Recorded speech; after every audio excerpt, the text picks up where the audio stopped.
আপনাদেরকে আমি বলি, আপনাদের যে কোনো কাজের জন্য, যে কোনো সমস্যার জন্য এখানে বিএনপির সভাপতি গোলাম মোস্তফা সাহেব আছেন, সদস্য সচিব আলতাফ ভাই আছেন, গণ অধিকার পরিষদের সভাপতি হাফিজ ভাই আছেন, সদস্য সচিব জাকির ভাই আছেন, আমাদের শফিক ভাই আছেন, আমাদের এলিম আছেন, আমিনুল আছেন, ছোট ভাই।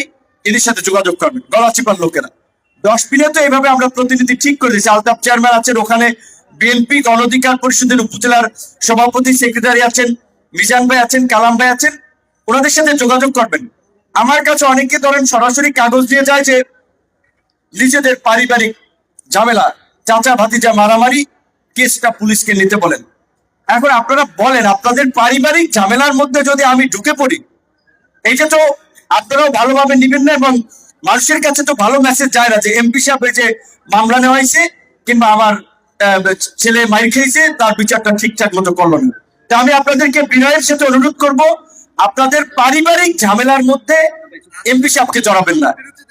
তো আমি যেটা বলছি যে আপনাদের পারিবারিক বিরোধের মধ্যে, আমি পরিষ্কারভাবে এর আগে আমাদের হিন্দু সম্প্রদায়ের নেতারা আমার সাথে দেখা করেছিল, তখন আমি বলেছিলাম যে আপনাদের মন্দিরের কমিটি কিংবা এই ধরনের কোনো সমস্যা, কে কোথায় কোন কমিটিতে থাকবে, এইগুলো আসলে এমপি ঠিক করে দেওয়া উচিত না। এইগুলো আপনাদের যারা সিনিয়র আছে, বিগত দিনের যারা কমিটির সভাপতি সেক্রেটারি আছে, আপনারা মিলে ঠিক করবেন। আমি আপনাদের এই অভ্যন্তরীণ কাজের মধ্যে ঢুকে বদনাম নিতে চাই না।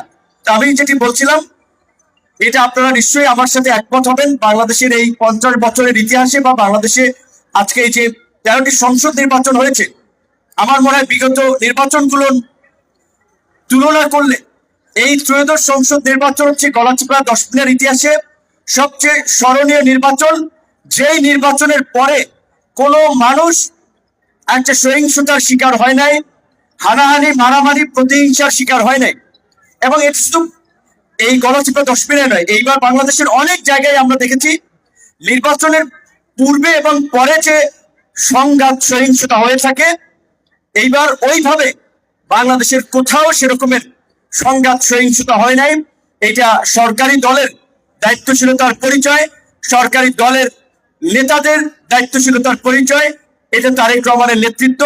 তিনি আমাদেরকে সবসময় বলেছেন, সরকারের যে বিভিন্ন সামাজিক সুরক্ষার কার্যক্রম আছে, এই যে ঈদের আগে আপনারা বিজিএম পাচ্ছেন, বয়স্ক ভাতা কিংবা এই ধরনের বিভিন্ন কার্যক্রম, এইখানে যেন কোনো দল বিবেচনা করা না হয়, এটা প্রধানমন্ত্রী বলে দিয়েছেন। তো কাজেই আমাদের যারা, বিশেষ করে যেহেতু বিএনপি গণ অধিকার পরিষদ আমরা একসাথে নির্বাচন করেছি, আমাদের দায়িত্বশীল নেতৃবৃন্দকে অনুরোধ থাকবে